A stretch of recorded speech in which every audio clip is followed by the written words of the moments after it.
धावला नाही खेळलाच सापडलं ना. नको नको निघाले तिला ड्रायव्हर हा मी करतो. हॅलो हे चला ड्रायव्हर गेले. मित्रांनो स्वागत आहे. आता मी आहे खेड स्टेशनला. ॲक्च्युली मी संगमेश्वरवरून निघालो होतो दुपारी 3:30च्या दरम्यान निघालो होतो आणि खेडला मी आलो जवळजवळ 5 वाजता. आणि 5 वाजता आल्यापासून ते आत्ता वाजलेत तुम्ही बघू शकता 22:56 झालेत.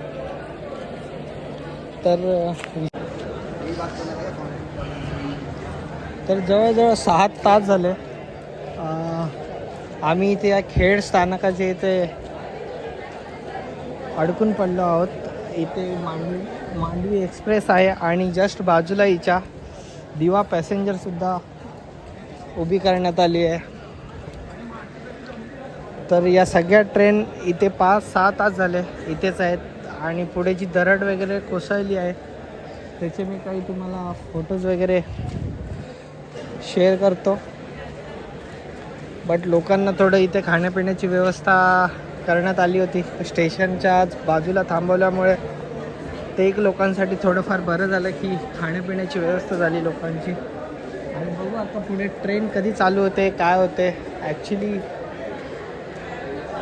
ही जी मांडवी एक्सप्रेस जी आहे ती मुंबईहून 11 वाजता या वेळेत मुंबईहून रिटर्न येते. इकडे कोकण कन्या हीच ट्रेन असते ती कोकण कन्यामधून लागते. आणि या टायमिंगला ही ट्रेन आता अजून पण कोकणातच आहे. आणि कोकणामध्ये एवढा पाऊस सकाळपासून पडतो एवढा पाऊस पडतो आहे तर सगळे हायवे वगैरे पण ब्लॉक झालेत. आणि दरड कोसळल्यामुळे काम वगैरे चालू आहे म्हणतायत. खूप अश्वगतीने काम चालू आहे.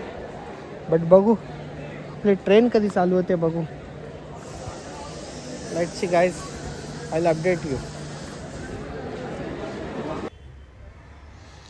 जवळजवळ 12 वाजायला आले होते आणि लोक मात्र खूप कंटाळली होती. एकतर पाऊस खूप होता आणि सतत इथे स्टेशन मास्तरांच्या इथे जाऊन त्यांना विचारत होते की काय अपडेट आहे, पुढे दरड कोसळली जी आहे तिथलं काम झालं आहे की नाही याच्याबद्दल सतत माहिती घेत होती. परंतु तिथून मात्र असं बोललं जात होतं की 1-2 तासानंतर पुन्हा चालू होईल. तर आता स्टेशन मास्तरांनी सांगितलं की अजून 2 तास कमीत कमी जातील. आणि आत्ता वाजलेत 11:38, 12 वाजायला आलेत आणि अजून 2 तास जातील. बापरे, कंटाळा यायला लागला आता. लोक पण खूप कंटाळलेत. बघू कधीपर्यंत गाडी सुटते. चला थोडं गाडीच्या आतमधले दृश्य दाखवतो तुम्हाला. ही जी गाडी उभी आहे ती सावंतवाडी दिवा एक्सप्रेस आहे. ही ॲक्च्युली पुढे गेली होती जिथे दरड कोसळलं त्या स्टेशनच्या इथून मग पुन्हा मागे खेडला परत आली. कारण तिथल्या लोकांना तिथे काही सुविधा नव्हत्या आणि खेडच्या स्टेशनवरती काही ना काही खाण्याची वगैरे व्यवस्था होती त्याच्यामुळे इथं पुन्हा आणायचं. लोक आता झोपायला लागले.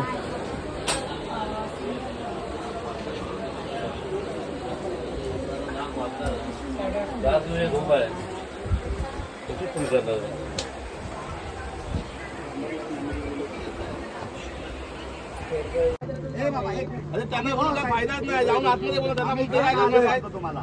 मग तुम्ही कसं गाडी का सोडली तुम्ही? एक मिनिट ऐका ना.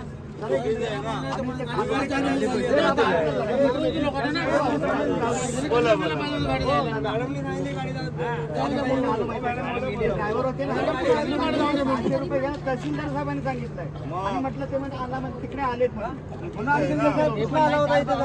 तर मी कामावर नाही गेलं तर मला नोकरीवरून काढून टाकतील. तहसीलदार साहेब तहसीलदार बाकीच्यांचे तहसीलदार नाहीये. कामावर नाही कामावर काढून टाकतील हा अन्याय. तुम्ही बोलायला पाहिजे ना साहेब. मग आता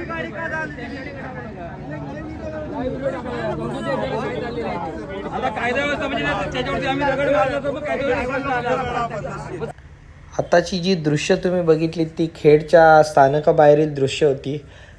तिथे काही ट्रॅव्हल्सवाले आले होते आणि ते सांगत होते की आम्हाला काही शासकीय अधिकाऱ्यांनी पाठवलं आहे आणि जिथे प्रवासात 200-300 रुपयामध्ये होतो तिथं ते 1000 रुपये त्या ट्रॅव्हलसाठी लावत होते.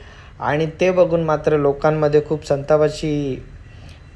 संतापाचं वातावरण निर्माण झालं आणि लोक खूप त्रासली होती. आणि तसंच त्या ट्रॅव्हल्सवाल्यांना लोकांनी परत पाठवलं की कुणाला पण जायचं नाही.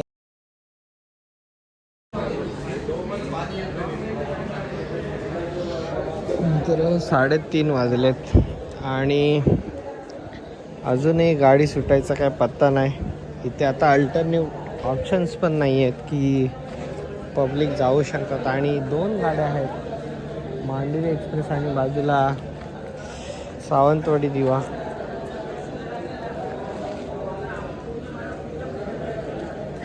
खरंच लोकांची खूप तारांबळ झालेली आहे. टोटली लोक आता डिस्टर्ब झालेत.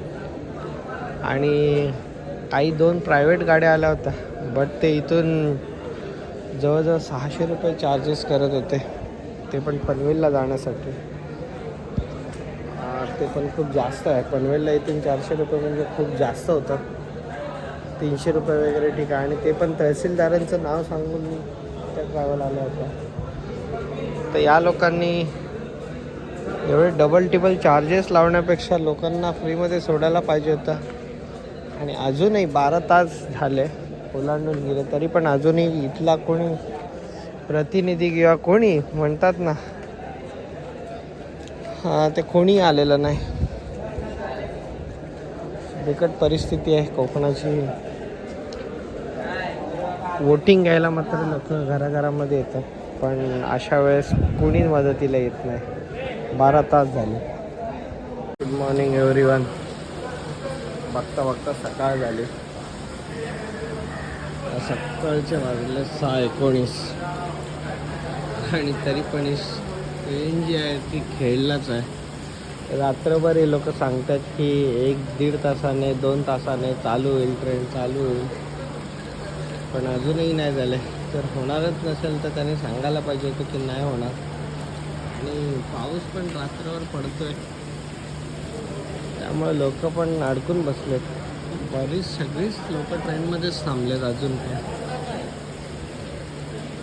जवळजवळ 14 तास होऊन गेले आणि इकडे लोक स्टेशन मास्तरांच्या केबिनमध्ये त्यांना विचारण्यासाठी थांबलेत. त्यांच्याकडे पण काय फारसा रिस्पॉन्स नाही. तर सकाळी जवळजवळ 9-9:30च्या दरम्यान ट्रेन जी आहे ती पुन्हा मागच्या दिशेने निघाली. कारण ट्रेनमध्ये जे पाणी होतं ते पूर्णतः संपलं होतं आणि खेड स्टेशनला पाण्याची व्यवस्था ही नव्हती. आणि खेडच्या जस्ट मागचं जे स्टेशन होतं चिपळूण तिथे पाण्याची व्यवस्था असल्याकारणाने ट्रेनला पुन्हा मागे फिरवण्यात आलं. आणि ही बाहेरची दृश्य बघू शकता की गेले 2-3 दिवस कोकणामध्ये इतका पाऊस पडत होता की हायवे पण पाण्याखाली गेला होता. आणि नद्यांनीसुद्धा आपलं जे पात्र आहे ते ओलांडून जे लोकांच्या शेतामध्ये म्हणा किंवा घराघरामध्ये बाजारपेठेमध्ये पाणी शिरलं होतं. तर ही सारी दृश्य तुम्ही बघू शकता की नद्यांना किती पूर आला होता. आणि दरडचं पण काम जे आहे ते अजूनपर्यंत आटोपात आलं नव्हतं. कारण जेवढा दरड कोसळलेला जो भाग आहे तो बाजूला करत होता तेवढाच तो पुन्हा नव्याने पावसामुळे सतत कोसळत होता. आत्ताच ट्रेन इथे चिपळूणला येऊन थांबवले कारण ट्रेनमधलं पाणी संपलं होतं. त्याच्यामुळे खेडवरून डायरेक्ट ट्रेन जी चिपळूणला आणले आणि ते आता चहा वगैरे जरा घेतो आहे कारण आता नाश्ता पण नाही केला. बघू आता पुढची जर्नी कशी जाते आपली. खूप कालपासून कंटाळा आला एकदम. लोक पण कंटाळलेत. तर जवळजवळ 11:30-12च्या दरम्यान चिपळूण स्थानकावर जी मांडवी एक्सप्रेस आणि इतर ज्या कोकण रेल्वेच्या ट्रेन होत्या त्या रद्द करण्यात आल्या होत्या. कारण बोगद्यातील जो रस्ता जो दरड कोसळली होती तो अजूनही व्यवस्थित झाला नव्हता. आणि रेल्वे प्रशासनाकडून या बसच्या ज्या सेवा जी उपलब्ध करून दिली ती त्यांनी फार चांगलं काम केलं की लोकांना बसची सेवा उपलब्ध करून दिली. पनवेलपर्यंत. ॲटलिस्ट लोक सुखाने जाऊ शकत होती पनवेलपर्यंत, कारण रस्त्यांचं पण जो महामार्ग पण आहे तो पण ॲक्च्युली काल पाण्याखाली गेला होता. परंतु आज थोडा पाऊस कमी असल्यामुळे हा जो एस टीचा आमचा प्रवास आहे तो सुखकर राहिला. अगदी चिपळूण ते पनवेलपर्यंत चांगल्या प्रकारची जी आहे रेल्वे प्रशासनाने व्यवस्था केली होती, तर धन्यवाद त्यांचे.